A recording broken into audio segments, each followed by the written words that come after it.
Welcome back to Old School Sports and our OOTP 23 playthrough of the Kansas City Royals. We are at the start of the 2023 season.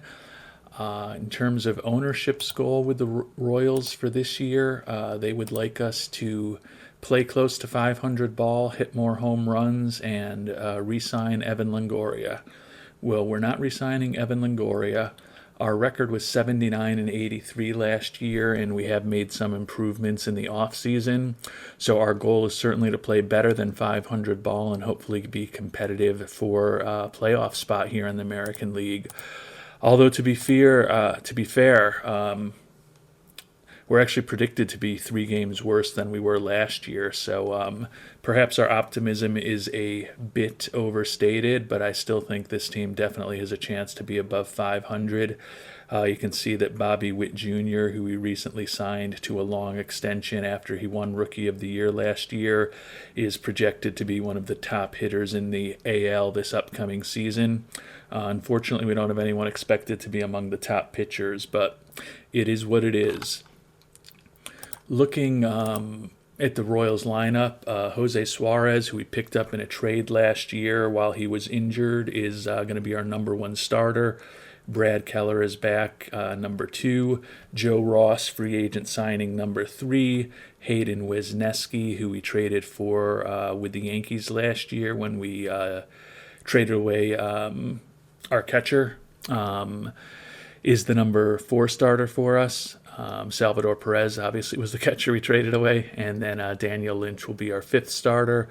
Looking at the lineup, Lopez at short, Melendez at catcher, Bobby Witt at 3rd, Nick Pratto at 1st, Juan Yepez at DH, 2 free agent acquisitions, Jock Peterson in left and Kike Hernandez in right, Nico Horner at 2nd, and then Michael A. Taylor in center field against righties. So that is the lineup that we will be using on most occasions. Turning to player development, it's been a few episodes since the fall of 2022 when we checked in on our prospects and our organizational rankings, and somehow we have moved up to 2nd out of 30 minor league systems. We were 23rd the last time we checked in, so I don't know if there's something crazy going on with the game or not. We allegedly have the top prospect in the game, and this is one that we really do have. Alex Vasquez.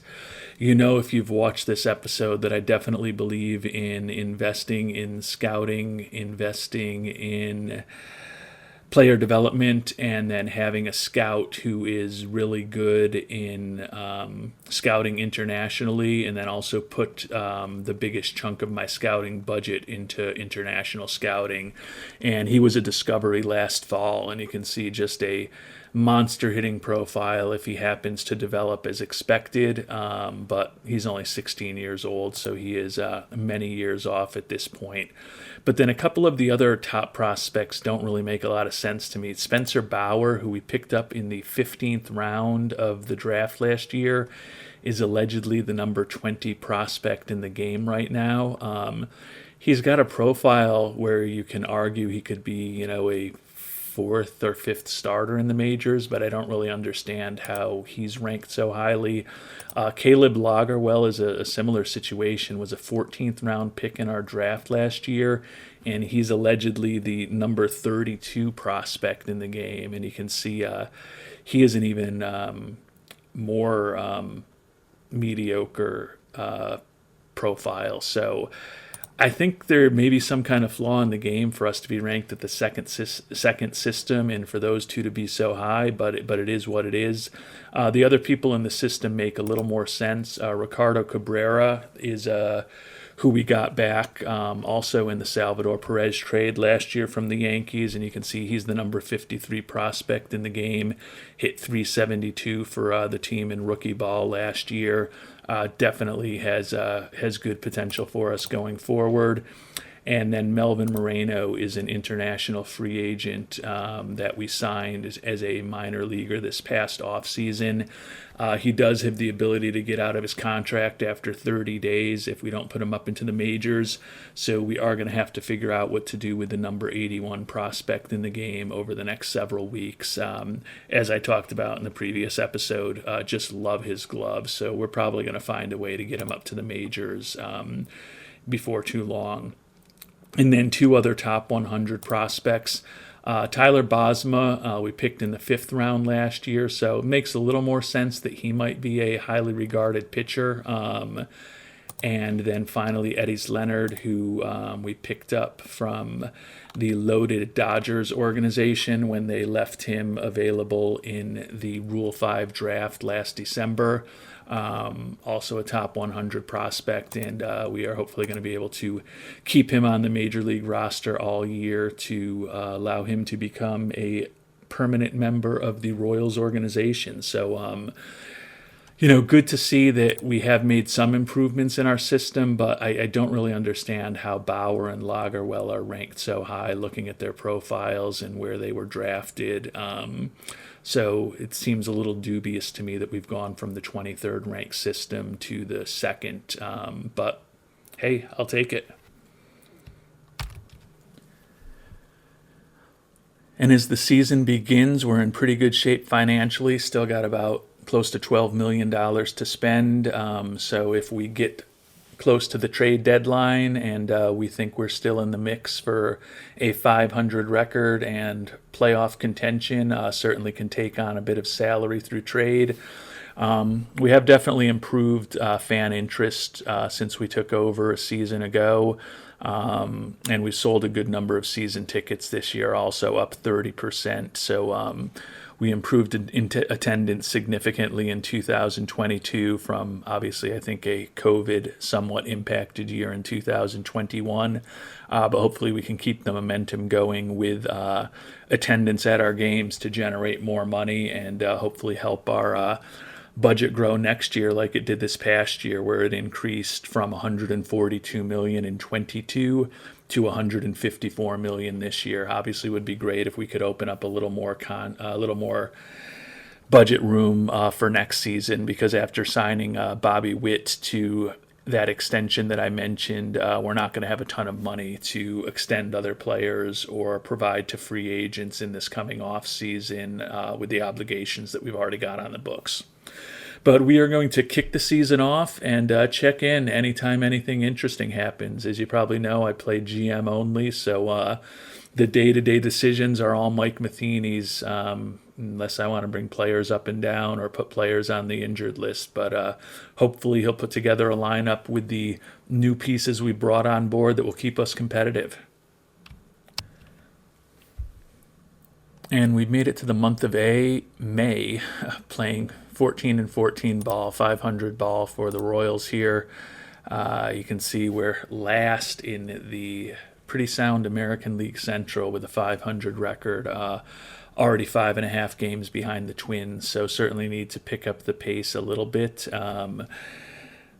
Would obviously like to be doing a little better than this. Hopefully at some point we'll be in a situation where every team in our division isn't at 500 or above, because right now it's setting up to be a very competitive division, which obviously isn't going to be optimal if we'd like to earn one of those wild card spots. But, at least we're off to a much better start with this team than we were a season ago, and hopefully we can get going a bit over the summer months as things start hitting up. Looking at our team statistics, middle of the pack generally in terms of just about all of the hitting categories. Home runs, we're 8th. Improving our home runs was something we needed to focus on, and hopefully the additions of Jock Peterson, Kike Hernandez, and Eddie Leonard help us hit a few more home runs. Pitching has been a little disappointing. Total ERA is 12th, starter ERA 9th, bullpen ERA 13th, and we're 12th in runs allowed. So definitely not optimal in terms of the performance of our pitching staff.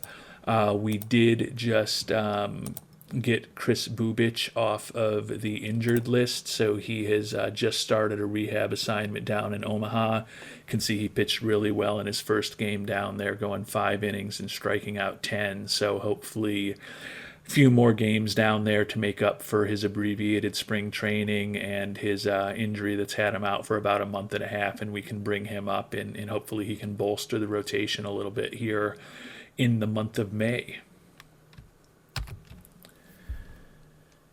And Nick Pratto just suffered a hyperextended knee. The rookie from last season is not scorching the ball the same way he did last year. Does have 8 homers and 26 runs batted in through 39 games played, but his OPS plus is just 110 this season, down from 138 last year. So not nearly as productive so far.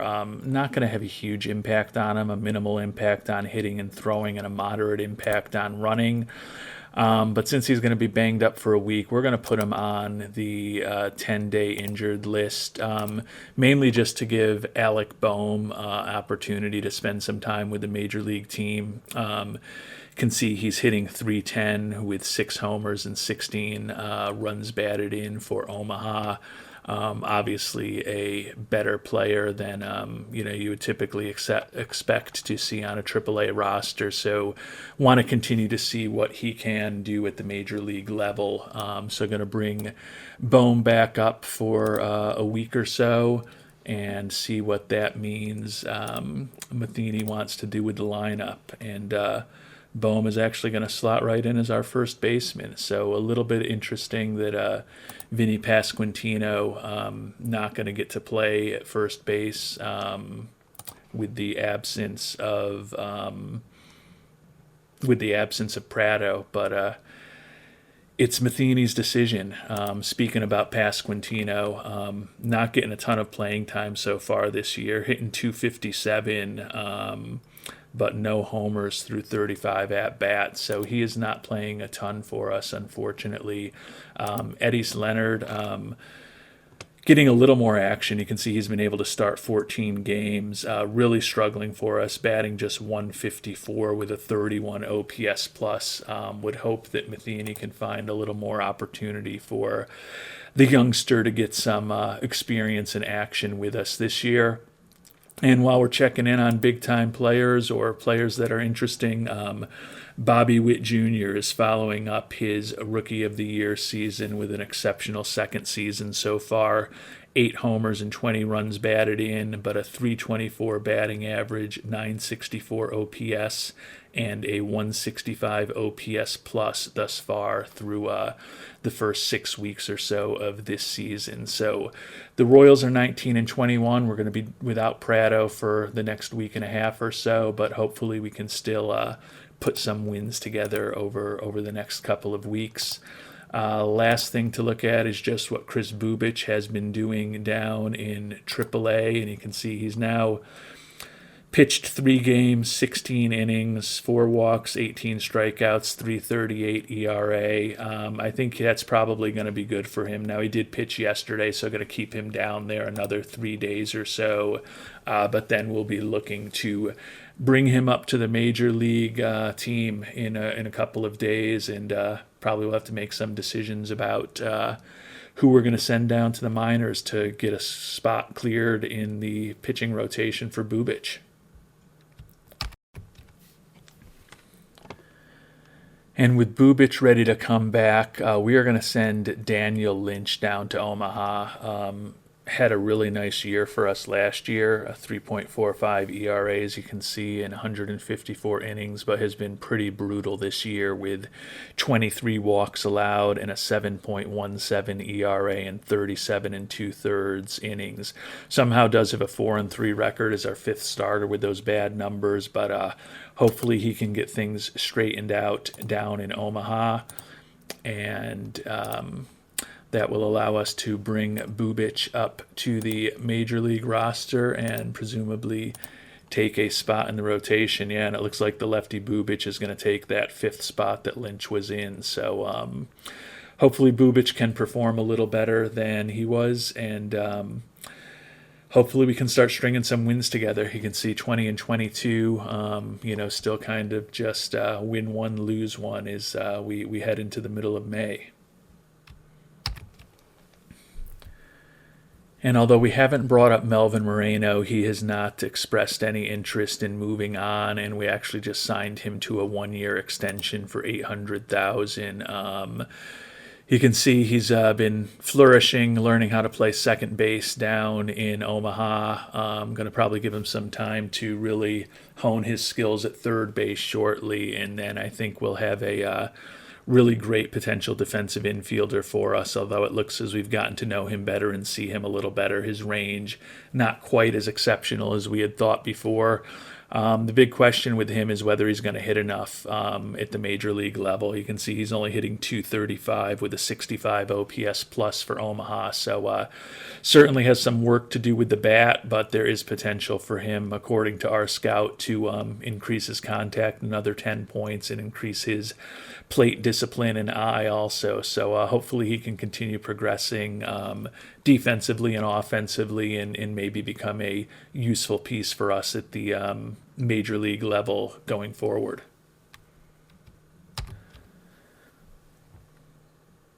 And Nick Pratto is ready to come off of the IL, which leaves us with a bit of a tough decision because the 10 days that he has been out, Alec Boehm has been raking, batting .314, 1 homer, 6 driven in, .486 slugging percentage. So he has done a really nice job for us at first base.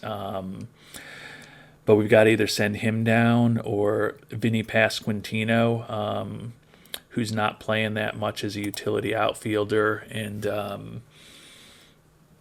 has a nice hitting profile, but just hasn't batted too well this year. .245 batting average, still no home runs. The guy we'd really like to send down is Eddie Leonard, our Rule 5 acquisition. He's had a brutal year, batting .150 with 1 homer and 7 runs batted in. But still think that, that is a potential bat we want to keep in our organization. So I'm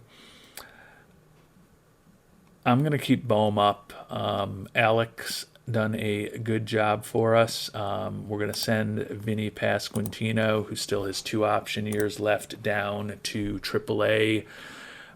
May spend some time there, getting him in the lineup every day, hopefully, and giving him the opportunity to hopefully improve a little bit in how he can play left field, since he's not going to get to learn the position at a major league level, and maybe a little additional defensive flexibility will, give him an opportunity to play a little often when he comes back up to the major league team. But Pratto is back on the roster for us, and that means Pratto is right into the lineup.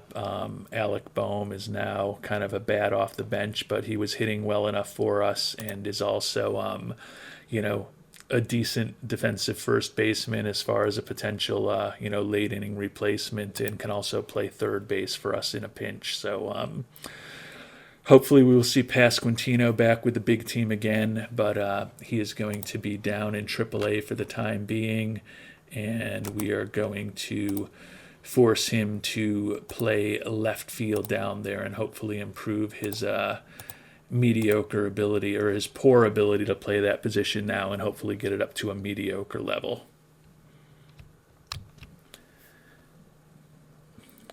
In our lefty specialist, Amir Garrett, having another really nice year for us with a 1.38 ERA in 21 games, but only 13 innings pitched. He is the definition of a loogie for our team. Suffered an elbow strain. We're going to put him on the IL just to be careful, and that will give us an opportunity to allow Mackenzie Gore to make his major league debut. His profile is not as good in OOTP as perhaps it is in real life. Obviously, he's pitching at the major league level in real world with San Diego this year, but this will be the major league debut for him. Down in AAA, he had pitched really well this year. 20 innings, 1.80 ERA, just a 205 batting average against, 61 FIP minus. So he had been pitching well down there. Going to put him on the major league roster. Presumably he will take a spot in our bullpen. Yep, as our long reliever, emergency starter. It'll be interesting to see if he can potentially develop into someone who has a role on the major league pitching staff for us. And as we get to the end of May, you can see 27-30 records. Still been tough for us to get over 500. And we just lost Kike Hernandez for about 6 weeks with a herniated disc. One of our big free agent acquisitions from the offseason has put up a 102 OPS plus for us. 7 doubles, 4 triples, 5 home runs. So has been useful offensively, just a .3 WAR overall.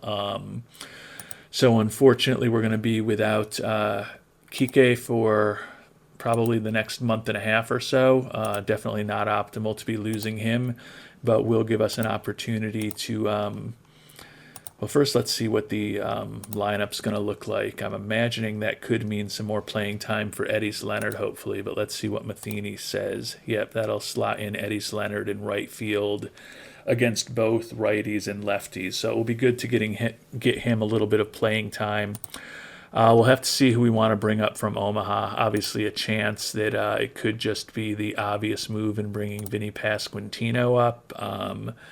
And he has been hitting pretty good in Omaha, 286 batting average, although still only an 86 OPS plus. Has gotten a little better at playing left field. I think we're going to keep him down there until he's totally capable in left field. Kyle Isbell probably has earned a second shot with the Royals. He's hitting 354 down there.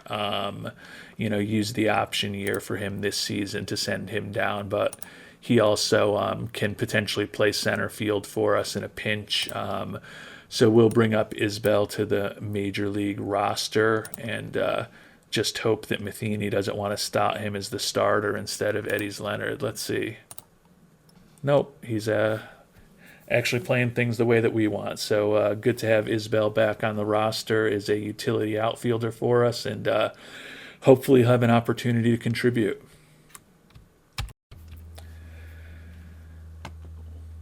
Well, the Royals have been struggling a bit. We're 33-39, still in last place in the AL Central, but according to the Pythagorean record, we should be 500, so we actually should be better than we are by 3 games. So, our run differential on the season is perfectly even. So we've been a little bit unlucky. It's probably a little early for us to look at pulling a trade, but by the same token, if we're going to try to compete this year, we're going to need to start playing better as soon as possible. So going to take a look and just see who's available on the trading block right now, if there's anything interesting out there. Pitching-wise, not really too much of anything. Top pitcher available is reliever Paul Sewald. Would be a nice arm to bring on potentially. It would also hurt the Guardians, who are a divisional rival. Guessing that they're probably not just going to give him away for free. Yeah, they're really looking for, either a top player or a top prospect in our system for him. So definitely not worthwhile to, even though he's a good reliever, to pursue him yet. And then from the offensive side, hey, our good old buddy Adalberto Mondesi is available from the Cubs. Brandon Crawford, kind of the biggest name that's out there. I don't see where that bat at shortstop is going to be a huge addition for us, given that Nicky Lopez is a little better defensively, probably not quite as good a hitter. So nothing all that interesting. It doesn't seem available on the trade block right now, so we're gonna sim the rest of the month and see if hopefully we can make up a little bit of ground just by virtue of getting a little luckier in terms of how we're playing on a day-to-day basis. And Demare Garrett is now ready to come back off the IL. We're going to send Mackenzie Gore back down. He has not been good for us. 6.30 ERA in 10 innings pitched, although he has struck out 13 and only walked 3, so a decent strikeout to walk ratio. But let him get a little more seasoning in Omaha and get Amir Garrett back up to the major league roster, and hopefully helping us as our left-handed specialist.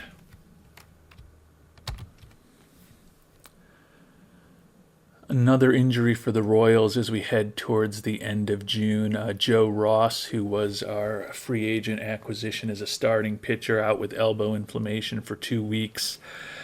You can see he's had a pretty mediocre season for us so far. 80 innings pitched, 5.17 ERA. The issue is that he's walked 39 people. That's kind of been the key factor. 82 ERA plus. 109 FIP minus, so has not been as good as we would have hoped. Maybe he's been dealing with that elbow inflammation for a little while, and a little time on the IL to recover from it will be a good thing for him. Will give us an opportunity to potentially bring back Daniel Lynch, who's been, I guess, a little better at Omaha. He's cut his ERA from 7.17 in the majors to 4.64 at Omaha, but he was good enough at the major league level last season that going to definitely give him another shot to join the rotation for at least the next couple of weeks while Ross is on the injured list. Well, we've made it midway through the season, 37 and 45, 451 winning percentage, last place in the AL Central, 13 games out. So disappointing from that perspective, but our Pythagorean record should be above 500. We've got the worst differential in all of baseball. Worst anybody else's is the Pirates at -3. We're at -5. So we've been really unlucky so far, so I don't think we need to make wholesale changes. Now, we definitely should bring on some help in July before the trade deadline to help us, potentially with certainly a push to 500. And then, we're only 6.5 out of the wild card at this point. That third wild card definitely makes things a lot more interesting. So I think we are going to hopefully look to add some talent and get a little less unlucky over the second half of the season and see if we can be competitive here over the final 3 months of the season. But since we haven't been as successful as hoped so far over the first half of the season, ownership not really that pleased, asking us if we forgot about his goal to play close to 500 balls, so we're failing there. Haven't improved home runs as much as he hoped, and obviously we didn't re-sign Longoria, so not an optimal situation. We've slipped back to 11th in home runs, so a modest improvement from 14th a year ago, but certainly not the progress we were hoping to make. And looking at our team statistics, we've slipped back a bit in a lot of the batting categories, 7th, 8th, 9th, 10th, or 11th in most of the categories. So we're definitely not producing as well at the plate as we would have hoped, but tied for 7th in runs scored. The issue is that we're still 9th in runs allowed, and you can see 10th, 12th, 8th, 9th, 4th, 3rd, 5th. So we're decent in several pitching categories at this point, but overall the results haven't just shown up on the field, unfortunately. You can see we got off to a good start in March.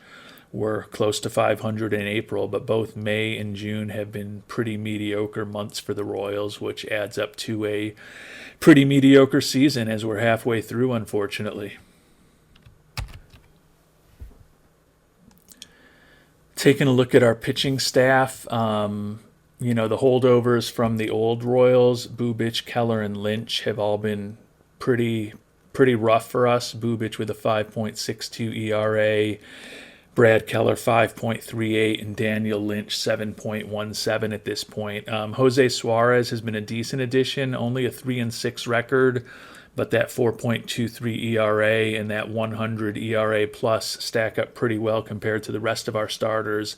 And then Hayden Wesneski, one of the key acquisitions from the Salvador Perez trade, has been pretty good for us this year.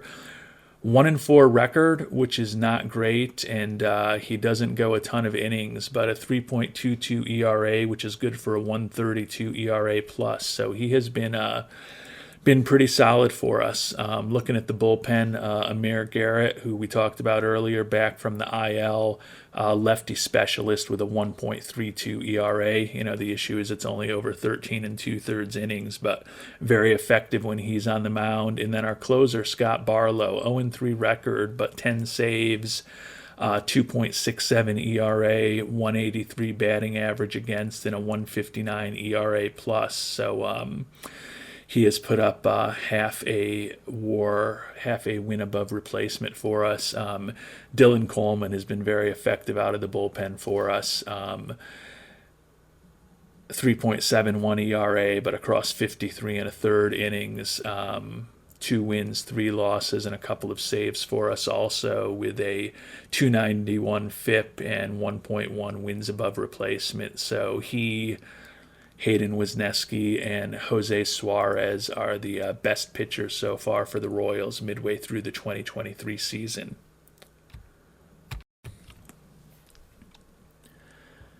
Turning to the batting stats, Kyle Isbell has actually played reasonably well since we brought him up to replace Kike Hernandez. Hit 303 for us. Bobby Witt Jr., last year's Rookie of the Year, having a real nice sophomore season. 13 homers, 42 runs batted in, 15 stolen bases, batting 300 and putting up a 140 OPS plus, 141 WRC plus, and a 3.6 WAR already midway through the season. So great to see him doing well. MJ Melendez, also no sophomore slump there either, has already matched the 13 homers he hit last season and raised his batting average to 277, put up a 2.8 WAR for us on the year also. Nicky Lopez, shortstop, hitting 276 for us, only an 87 OPS plus, but he still has the excellent glove. So, if he's batting in the 270s for us and has a OPS plus 80 or higher, he's doing his job with the good defensive shortstop that he plays for us. Alec Boehm not playing as much now that Nick Pratto is back, but still hitting decently for us. Ryan Kreidler hitting 268 as utility and infielder. Jock Peterson has kind of given us some offense. The free agent acquisition, 12 homers and 46 runs batted in, has put up a 121 OPS plus for us. So he has been a good addition. Nico Horner at second base, hitting 252. Not hitting as well as he did last year. You can see just a 79 OPS plus. He is somewhat similar to Nicky Lopez, though, a pretty good defensive second baseman for us. Great player in the clubhouse. He's never going to hit for a ton of power, but if he can get the batting average and the OPS up just a little bit, he'll still be a good contributor. He'll still put up a 1.5 WAR on the season. Juan Yepez, young left fielder, 13 homers and 51 ribbies with a 247 batting average midway through the season. Nick Pratto, only hitting 216, so not making contact as well as he did a year ago, but still has 17 homers already, driven in 46 runs, and still a 107 OPS plus and a 1 WAR. Then we get to the guys who are struggling. Michael Taylor, excellent defensive center fielder, but only hitting a .93 for us. Cam Gallagher, backup catcher, pretty solid defensively, but only hitting a .86. And then Eddys Leonard, the Rule 5 acquisition, hitting 165 for us, 6 homers and 139 at-bats. He is getting a bit of a run now in right field with Hernandez on the IL. Hopefully he can continue to move his batting average up closer to 200 in the coming weeks. It would be good to see a a little bit more out of him. Our scout still thinks he's got potentially really interesting power, but he's got to make somewhat better contact, and he's also struck out 46 times in 139 at bats. So striking out 33% of the time is more than we would prefer. So that is a summary of where the team stands and who the standouts are as we are midway through the 2023 season. We'll be back in our next episode to see how the draft goes, see how the trade deadline goes, see if we are able to add some talent to hopefully help in our push to not just get to 500, but really be in the run for a wild card spot when we get into mid to late September. Until then, thanks so much for watching and hope you have a great day.